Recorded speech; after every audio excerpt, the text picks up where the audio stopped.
Bonjour chers téléspectateurs et bienvenue à cette nouvelle édition de votre émission Pêche au projet.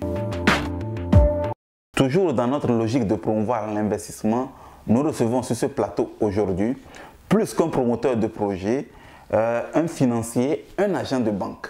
Il s'agit de M. Idrissa Nipal Bissetti. Il est avec nous sur ce plateau pour éclairer nos lanternes sur ce qu'il convient d'appeler la gestion d'actifs financiers. Bonjour Monsieur Nipal Bissetti. Bonjour. Comment allez-vous? Tout va bien. Ok. Nous aussi on va super bien investir médias et bonne arrivée chez nous. Je suis content, merci à vous. Tout le plaisir est pour nous de vous avoir. Monsieur Idrissa, qui êtes-vous et pourquoi devons-nous prêter oreille attentive à vos explications sur les marchés financiers? Déjà, avant de répondre à votre question, permettez-moi de vous remercier, le groupe Investi Média pour cette belle opportunité qu'elle m'offre, ainsi que ce privilège de pouvoir débattre sur la thématique qui est la gestion des actifs financiers. Bien, je suis Idrissa Nipal Bissetti, je suis financier, je suis agent de banque de formation et de profession et j'accumule au moins 5 années d'expérience dans le domaine de la banque et de la finance. Et ces 5 années, c'est auprès de nos institutions financières? Bien sûr, pour l'instant, c'est auprès des institutions financières togolaises. Okay, donc, c'est vrai que j'ai eu à travailler dans des institutions, dans des groupes bancaires, mais qui ont des filiales au Togo. Voilà, pour l'instant, c'est dans les filiales togolaises. Entrons dans le vif du sujet, la gestion d'actifs financiers. Qu'est-ce que c'est? Alors, je crois que c'est un mot composé. D'accord? On ne peut pas définir la gestion des actifs financiers sans toutefois connaître ce que nous appelons un actif. Ok? Oui. Bien, un actif, retenez tout simplement que c'est un bien. Ok? Un actif, c'est un bien. Et quand nous prenons le bilan d'une entreprise, nous avions à notre droite les actifs et à notre gauche les passifs. Ok? Les actifs sont composés de tout ce qui est bien de l'entreprise, immobilisation et même les titres de participation qui sont des investissements sur les marchés financiers, mais à long terme, et ainsi que des titres de placement qui sont des investissements à court terme, que ce soit tout ce qui est instrument financier. Donc tout ça, ce sont des actifs. Même la trésorerie, ce que nous avons en banque, c'est un actif. De l'autre côté, nous avions les passifs qui sont les ressources, qui sont les dettes de l'entreprise. D'accord? Mais dans notre cas, nous parlons des actifs financiers. Les actifs financiers, ce sont des produits financiers qui sont négociables sur les marchés financiers. Dans votre définition de gestion d'actifs financiers, vous avez eu à utiliser le terme marché financier. Qu'est-ce qu'un marché financier? Bien. Alors, je vais vous informer qu'on parle plutôt des marchés financiers. Des marchés financiers. C'est au pluriel. Parfait. Parce que nous avons plusieurs marchés financiers. Alors, retenez tout simplement en général que les marchés financiers, ce sont des lieux de rencontre, okay, des offres et des demandes.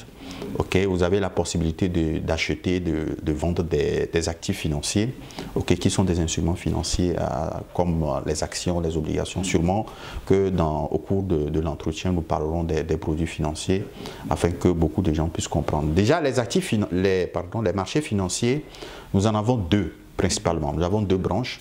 Nous avons, sur les marchés financiers, nous avions les marchés primaires et les marchés secondaires. Okay? Donc le marché primaire, c'est quoi? C'est le marché, comme on le dit souvent en termes théoriques, c'est le marché du neuf. C'est-à-dire que lorsque vous voulez collecter par exemple des ressources sur les marchés financiers, c'est sur ce marché que se fait la première émission. Ça veut dire, je donne l'exemple d'une entreprise, d'une institution comme Aura Group, okay, qui y a, je pense, quelques années, a fait son introduction en bourse. Okay? Donc, Aura Group n'était pas introduit en bourse. Donc, c'était la première introduction en bourse, raison pour laquelle la première introduction a été faite sur le marché primaire. D'accord? Maintenant, c'est sur le marché, la deuxième branche qui est ce que nous appelons le marché secondaire. C'est sur ce marché-là maintenant que se négocient les titres que Aura Group a émis sur le marché primaire. Donc, ça veut dire que, par exemple, vous, si vous avez la possibilité d'acheter un titre d'Aura Group, c'est sur le marché secondaire que vous allez l'acheter. En fait, le marché primaire, c'est l'émission. Exactement. Maintenant, le marché secondaire, c'est la négociation Vous avez tout compris. Donc, c'est sur le marché secondaire que vous pouvez négocier, acheter et vendre les titres émis sur le marché primaire. Voilà. Bon, on est en train de parler essentiellement dans cette émission de la gestion d'actifs. Quelles sont les formes de gestion d'actifs que nous disposons de? Très bien. Je crois que cette émission, nous allons faire en sorte pour que beaucoup de gens puissent comprendre ce que nous disons, parce que je crois que nos téléspectateurs ne sont pas, tous ne sont pas forcément des financiers. Donc nous allons faire l'effort d'expliquer un peu plus simple. Okay? Donc nous avions principalement deux formes de gestion des actifs. Deux formes, oui. Deux formes. Alors, nous avions la première forme, c'est la gestion pour propre compte. Okay? Et la deuxième forme, c'est la gestion pour compte de tiers. Alors, je m'explique. La gestion pour propre compte, ça veut dire quoi? Ça veut dire que vous, en tant que société de gestion, vous gérez vos propres actifs. Ça veut dire que vous avez la possibilité d'acheter des actifs et de gérer pour vous-même. C'est à vous. Okay. C'est pour ça qu'on dit pour propre compte. Vous comprenez? Si on parle de gestion d'actifs, on parle forcément de société de gestion. Exactement. C'est une société de gestion qui gère les actifs. Moi-même, je ne peux pas acheter et gérer? Non, ce n'est pas possible.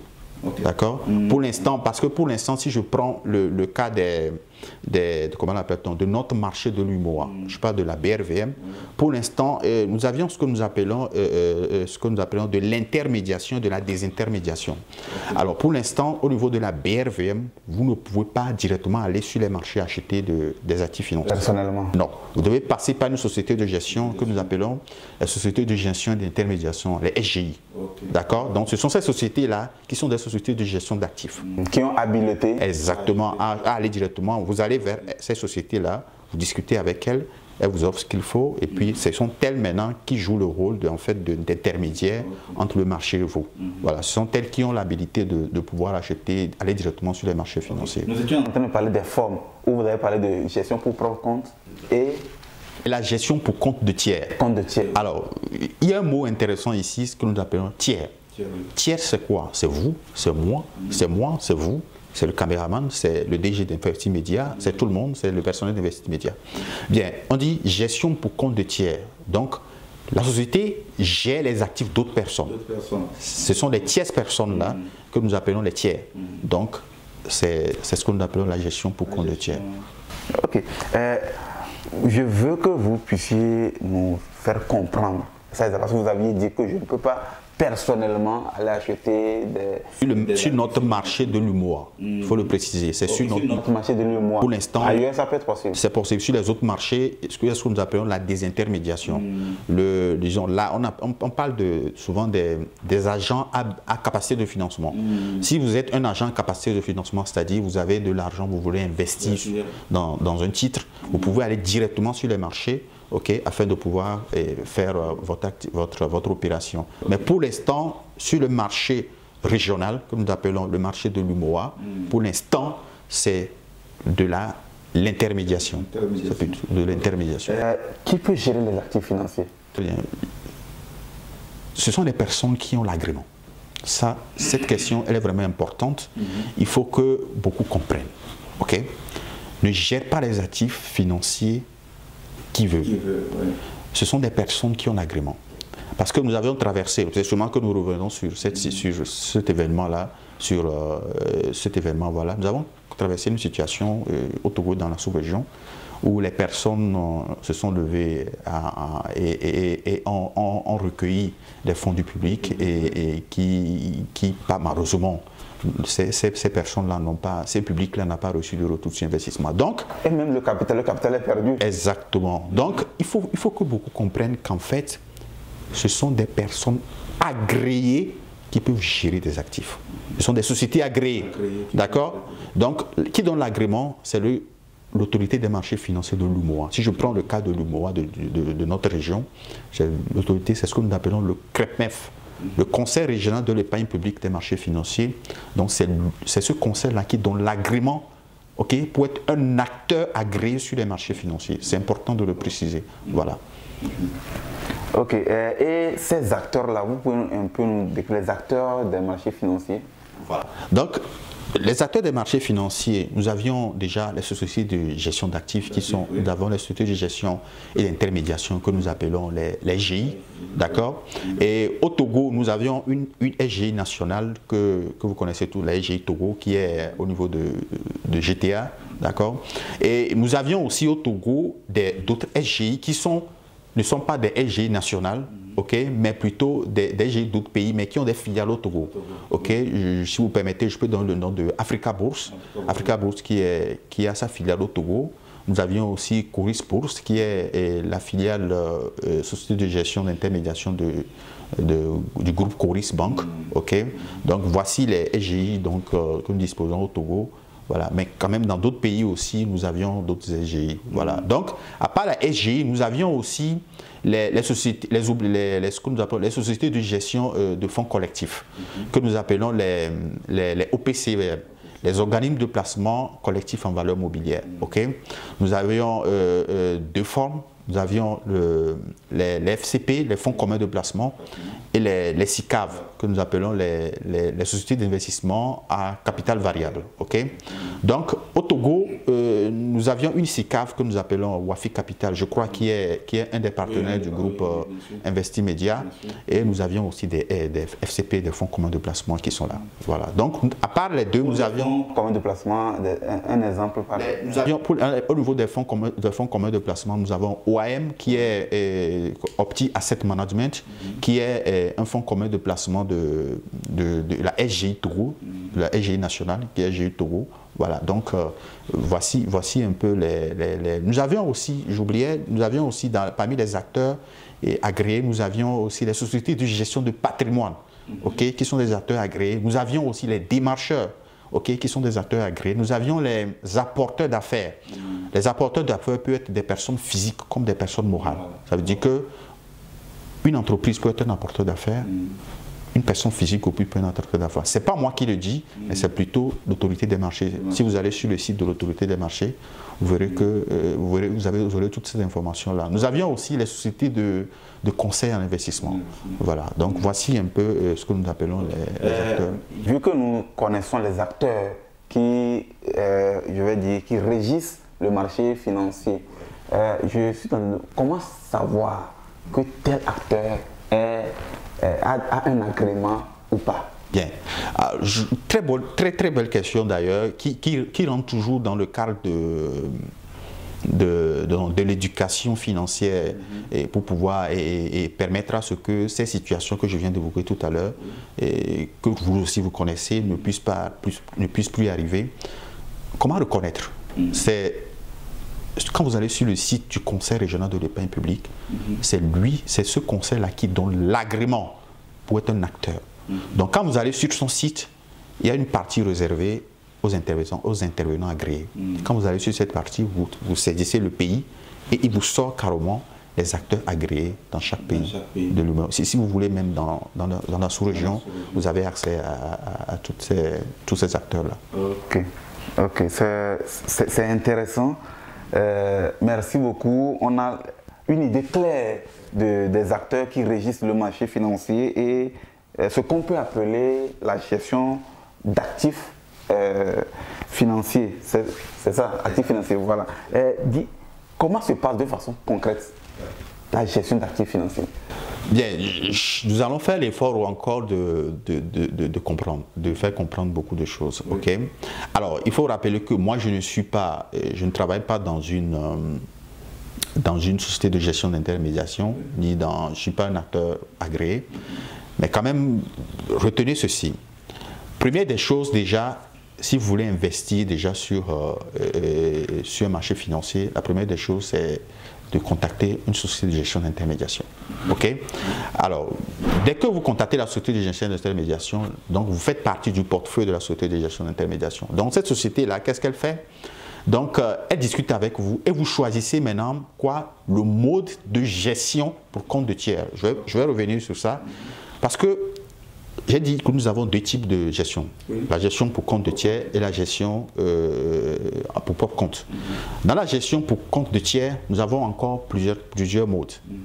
Nous avions la gestion autonome, la gestion sous mandat, la gestion collective et la gestion conseillée. Okay. Exactement. Donc, quand vous voulez investir sur les marchés, vous allez vers une SGI, vous allez choisir le mode qui vous convient. Tous ces modes-là ont leurs avantages et inconvénients. Je dirais, je ne vais pas parler d'inconvénients, mais parce qu'une SGI, bon, si vous voulez parler d'inconvénients, peut-être c'est dans le cas de l'investisseur, c'est bien ça. Oui. Voilà, mais je crois qu'une personne qui a de l'argent et qui veut investir ne va pas risquer parce qu'on va vous faire comprendre ce que c'est ces différents types de modes. Si je prends le mode de gestion autonome. Alors, quand je dis gestion autonome, ça veut dire quoi? Ça veut dire que quand on dit autonome, ça veut dire que vous êtes indépendant. Ça veut dire que vous gérez vous-même vos fonds. C'est bien ça. Oui. Ça veut dire que vous avez la compétence pour pouvoir gérer, acheter et vendre les actifs. Donc, vous avez juste le compte auprès de la SGI qui se charge seulement de décasser les fonds, vous donnez l'ordre, après toutes vos analyses, parce que je vous rappelle que ce sont des analyses qui sont faites avant de pouvoir investir. On ne se lève pas comme ça pour investir. Il faut avoir de la compétence. Donc si vous choisissez ce mode-là, ça veut dire que vous êtes compétent. Et vous avez le temps. Les deux choses, c'est important. La compétence et le temps. Parce qu'il faut faire des analyses. Donc si vous choisissez le mode de gestion autonome, ça veut dire que vous avez un compte à la SGI qui stocke les actifs que vous allez acheter et vous-même vous exécutez vos ordres. D'accord? Ça veut dire que vous faites vos analyses, vous dites à la SGI, ok, achetez-moi ça, la SGI exécute tout simplement.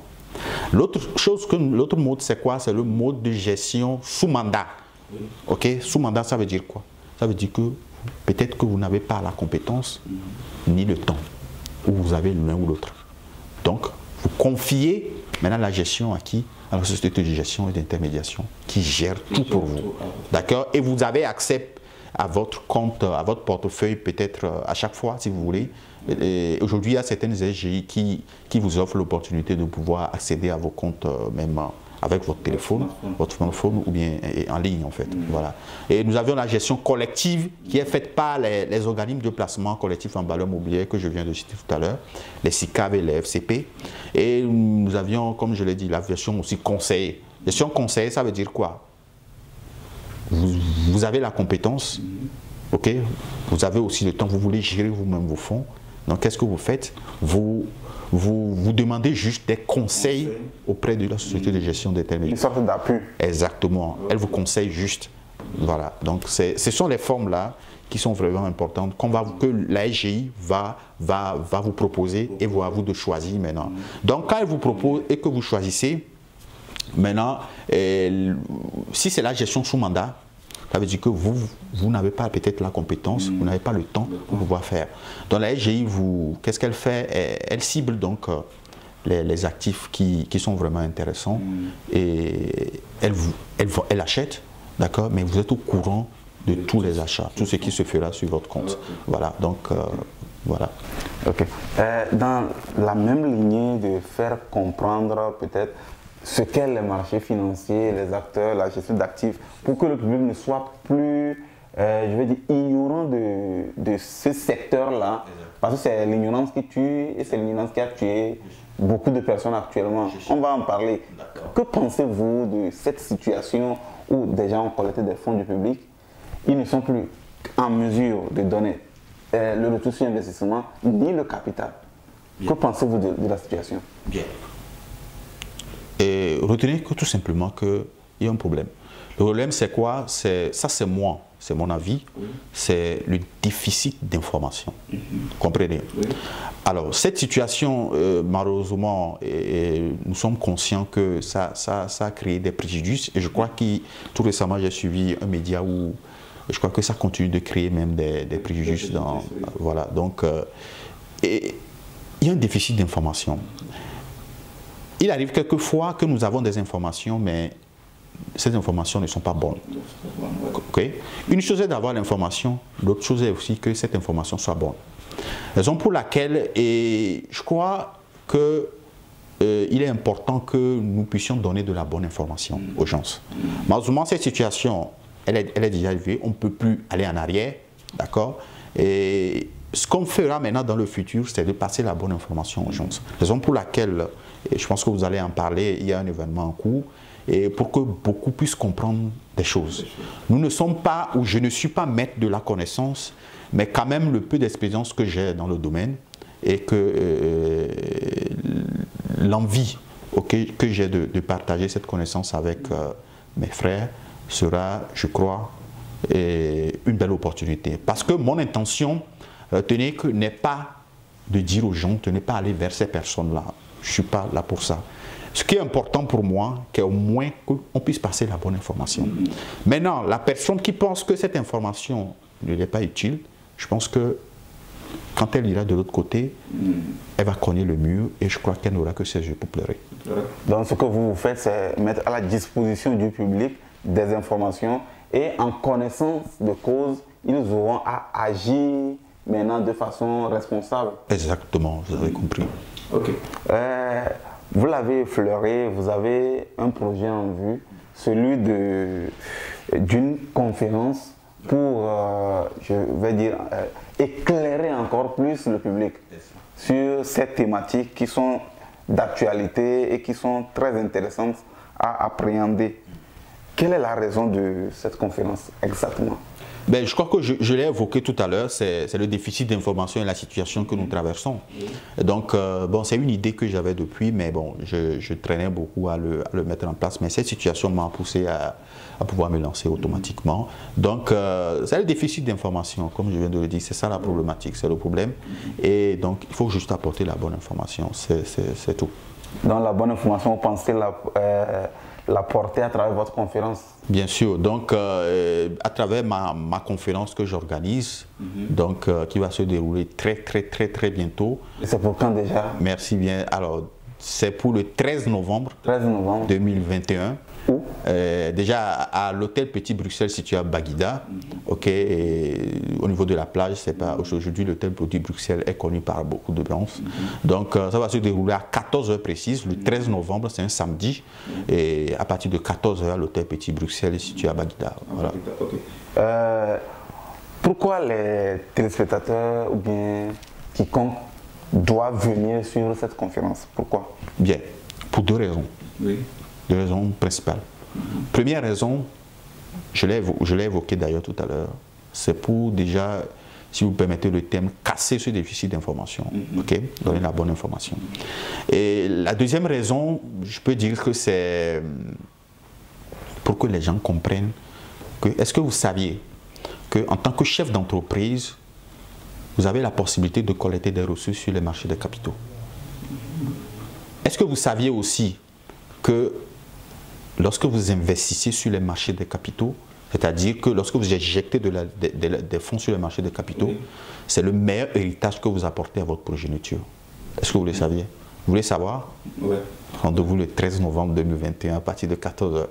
Donc c'est tout ce lot d'informations que vous préparez à ceux qui viendront. Exactement. Intéressant.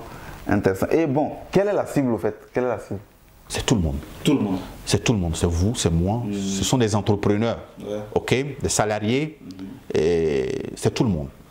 D'accord? Toutes les personnes qui sont intéressées qui ont envie peut-être de financer des projets futurs, qui ont envie de préparer peut-être l'avenir, leur avenir ou bien le futur, qui ont envie d'investir, ok? Et je ne dirais pas qui ont envie de ne pas prendre de risques, parce que sur les marchés financiers aussi, le risque n'est pas zéro. Hein.